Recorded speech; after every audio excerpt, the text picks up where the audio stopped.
The average fee that an estate agent charges in the UK is 1%. Roll the clock back to 2006 and it was 1.6%. That fee degradation has slowly been ate away over the years. Some people have blamed purple bricks and the online estate agency models. But the fact is that when you actually look at the graph, nothing could be further from the truth. Today, I'm joined by Ben Taylor, the CEO of Keller Williams, and he's going to talk to me on his thoughts on why fees have gone down so much in UK estate agency. Ben, thanks for joining me today. You're welcome. Why have fees in estate agency dropped so much? Talk to me.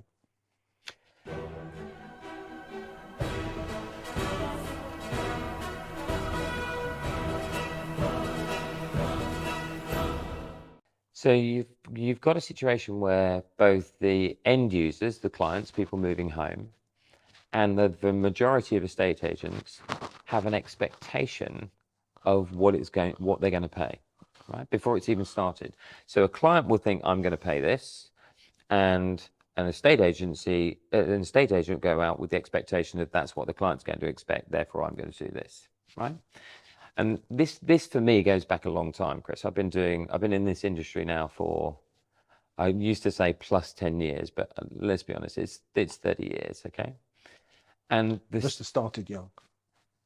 There was almost no pause, so thank you for that. I did start young, actually. It was like 4 or something. But what's interesting is this hasn't changed from the day I came into the industry, right? So every business I've run, in the old days when I started, if I ran an office or I ran an area or I ran a region or then I ran a company, yeah, and certainly in my business now, the same thing has happened. Is I've educated both the people moving home with me or the people that work with me, and most importantly, I've educated the people that are our estate agents, because my understanding is what we do, what real estate agents and estate agents do, is incredibly important. And here's the fundamental piece, right? If you train and learn how to be really good at real estate, you'll know that making, let's say, a 1% difference to the end selling price of someone's home can be literally one conversation. It can be the way you handle one piece of negotiation that you could make a 1% difference to the sale of someone's home. Now, once an estate agent understands that and how to make sure they make that difference to the client, then all they need to do is explain that to the client. And the client will every time go, that makes sense. Now, here's the next part. In this country, you could have me with 30 years of experience, and I'm sure there'll be people that would contradict this, but as an agent, Chris, I really do know what I'm doing, right? I'm extremely safe pair of hands when it comes to helping somebody move home. But even for me, I largely would be working for free until I've once again proven the result and actually obtained the result for a client and they complete on the sale. Can you imagine 30 years of experience being really good at something and the client doesn't pay anything all the way through to completion? Now, here's the reason every company I've ever worked with, we've raised fees dramatically and very significantly. And that is, it's an education piece for the agent, and it's an education piece for the client. And what the client ends up doing is trying to find an agent that has the conversation with them about protecting their price and protecting their property. It's a very simple task, and it works every single time. We've got agents right the way across our businesses now that always used to charge a low fee and now understand how and why that they should charge a higher fee. And here's the thing, there's no risk to the client. The only risk to the client is, you say, look, let's say it was with you, Chris. So you say to me, right, Ben, I want you to go and market the home, and I accept that if you sell the home for the price that I want to accept, I will pay you 2% plus VAT, right? If I go away and I disappoint you and I don't deliver, you can fire me anytime you want. And I get nothing. So even though I've spent loads of money on marketing, I've put loads of time into it, done all the stuff I need to do for you, you literally can fire me and pay me nothing at all. The risk is mine, not yours. So why are estate agents so bad at getting that story across and proving they're worth their money? Because it's easier to carry on doing it than it is to learn how to charge a fee the way I've just described it. Just like life, right? There's a lot of things a lot easier to do than and harder to go and do it really well. It's interesting you use the word training and development, which I know you're part of the, the Keller Williams tribe. Why do you, I mean, aside from the corporates and aside from your organization, in terms of, I worked out approximately 14,500 independent one man, one woman band estate agents. Okay. Or they might have 2 or 3 branches, but basically a small operator. Yeah. I can never get past those chubby fingers, the number of trainers there are or in a state agency. Do you believe that the fact is that in one town you can have one estate agent charging 0.7% and another agent charging 2.5%? Comes down to training and development in the way sales psychology and how to prove that you're worth the money. Do you think that's what it comes down to? Well, what I can say to you is everywhere I've worked, I've been told it can't be done. Everywhere, Chris, right? Whether, and admittedly, look, am I really familiar with, have I ever operated an estate agency here, for instance? No, I haven't, right? But what I can say to you, everywhere I've been, from central London, all across the south, etc., I'm told that won't work here. You can't do it. You can't do that in my town. Every town, Chris. And yet, in every town, you can do it. Every town. Why? Because it's a human thing. It's not a geographic thing. It's a human thing. If you can get a client to believe, and by the way, I always say to all of the guys and girls that we train, right? You can't just say you're a 2% agent. You do actually have to be one, right? You can't say, I'm going to charge you this to get this result and not be good. Because that's I don't have a fix for that, right? If you're going to be rubbish at it, and say you're going to be expensive, you won't do very much business. So is the issue the mindset of the estate agent, that A, their boss is not training them, and B, the mindset of the estate agents? I'm being quite blunt now, but do you think that's the issue? I'm going to phrase it this way. I'm saying the opportunity is there for any agent to learn how to charge a fee that is reasonable given the importance of what they do. By the way, sales and lettings.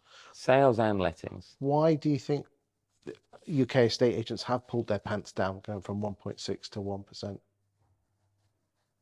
Because it's easier to go and say, I'll win the listing by charging less than it is to learn how to protect the client's price.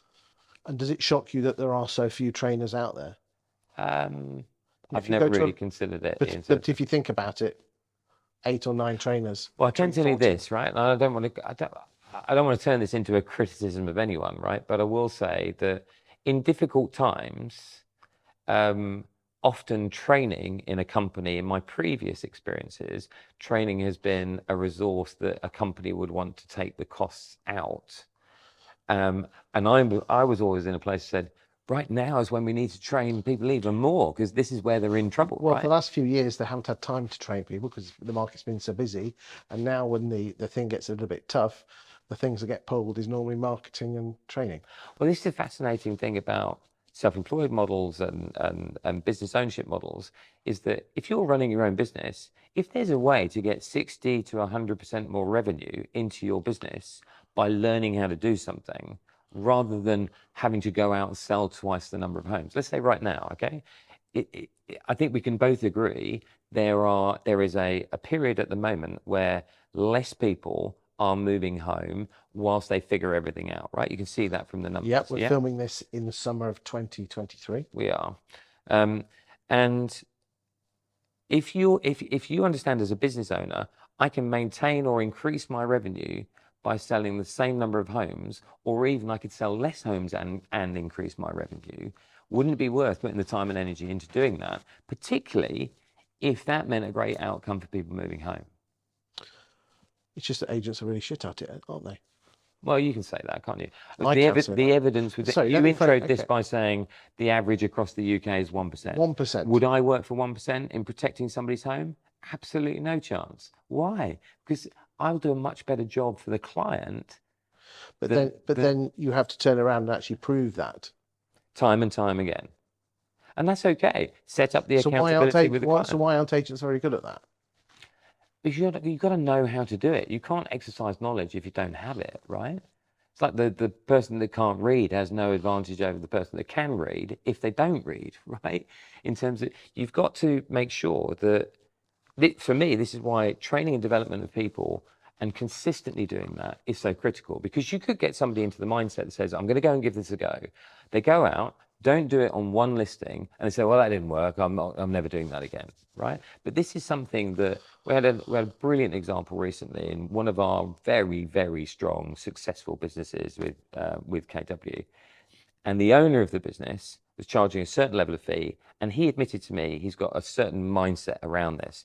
He's grown his team, he brought somebody in, and that person went out on the first 3 listings she went out and got 2%, right? He very quietly didn't say anything to the team, but on the next listing he went out on, just quietly, did the job that he normally does, but asked for 2% plus VAT and got it. Came back to the office and said to her, well done you, because it was her leading the way, Chris, to say, you can do this, but you've got to ask for it. So really, estate agents out there need to take personal responsibility. What about those guys that work for people? Is it their responsibility to teach themselves if their bosses won't? Oh, that's a big one, isn't it? Great question. You go to Australia and ARIC, which is their big conference, Yeah. people have actually paid, even though they're employees, have actually paid to go. Well, this is the thing, right? So there's some great examples in the UK. There's some estate agents that I respect enormously who really do invest in themselves, right? They're always learning. They go to the States to the conferences. They go to Australia to the different conferences to go and learn how to be better at what you do. Now, I'm not being funny. We think about that. People will spend, I don't know how much money to try and get their handicap down from 20 to 16, and no one's ever going to pay to watch a 16 handicapper, right? You're not going to say, well, I'll pay a load of money. Nike are not going to run along and say, we'll pay money to somebody who plays off 16. But we'll spend loads of money and time practicing to get that down. What I'm trying to say is, imagine if you put that time and energy into understanding how to do real estate at the highest level. You can have a personal coach for anything you want to do, right? But you've got to invest in yourself. I use this expression a lot, Chris, and that is that your business and your life will grow to the extent that you do. If you're not learning anything else, you certainly can't teach anybody anything else. And that's what the key to living a better life is. And if you want a better real estate business, I'm saying there's an opportunity to generate more revenue simply by that training and the accountability. And the client, the end user, benefits because they get agents who are going to work harder to protect the price rather than just a transaction for it to be sold. It should be very obvious, right, to somebody out there that when they get an estate agent in, it's pretty obvious that the idea of that is for you to sell my house or for you to let my house, right? That's what you're there for. It's not some sort of confusing conversation. What I'm saying is it's much, much more important than that. Just putting a bow around the house and trying to get it sold is such a tiny fraction of what's really important when someone's moving home. And getting that understanding clear for the client and getting that understanding clear for the agent, in my opinion, is critical. It really is. Sorry, I get all very, this kind of feels like a very deep conversation now, but I think it's a really important subject. But so in essence, if we had to distill this down into one sentence, the reason estate agency fees have come down is that through a lack of personal accountability, through a lack of training and development. Yeah, and the mindset in the starting point being, the mindset has to be, do you want to learn to deliver that result from the outset? Because you're not going to learn and study something if you don't see a need to learn and study it, right? Interesting times ahead in the 2023 property market. Let's see what happens. Thank you for your time today, Ben. No, it's been a pleasure, Chris.